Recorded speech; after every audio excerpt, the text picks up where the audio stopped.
I want to leave you with a couple of messages here tonight. One of them is never ever give up. Never ever listen to the experts. They're usually wrong. Believe in yourself. On this final show here at Fox, we've shown you the spin, the lies, the speculation on the media that, why I'm leaving, where I'm going, whatever. Find out where I'm going at glennbeck.com right now.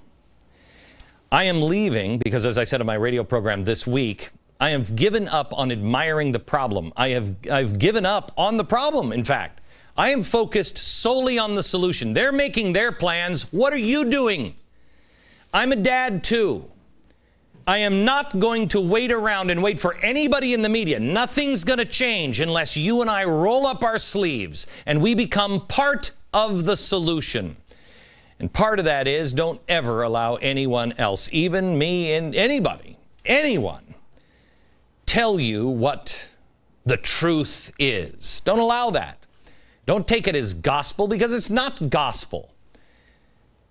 You have to find out for yourself what is true. I didn't run away from something. I'm running to something. I know exactly where I'm supposed to be. I was told recently that nobody ever leaves this business. This guy did. He did. Jack Paar, he started The Tonight Show. He did. I don't know why. He might have been crazy, but then again. About 4 months ago, I had made the decision exactly what I was going to do. But it was hard. This is sweet. There's never a bigger platform than the Fox News Channel. Never. There's never a smarter guy I'm going to work with than Roger Ailes. Never. And I live in an apartment here in New York City. I mean, I went apartment hunting with my daughter the other day here in New York. I mean, they're closets.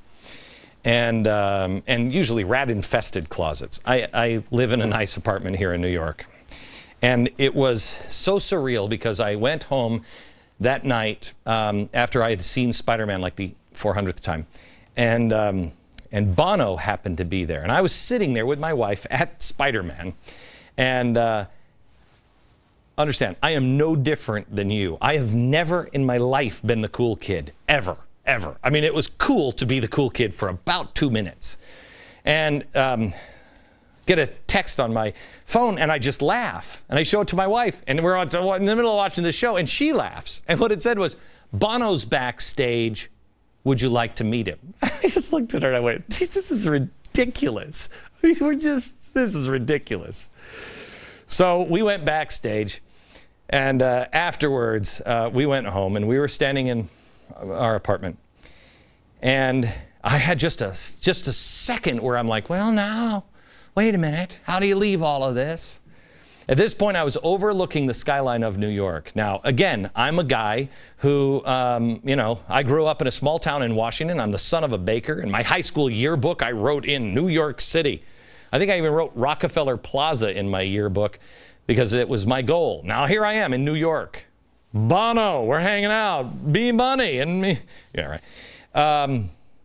And I said to my wife, how could we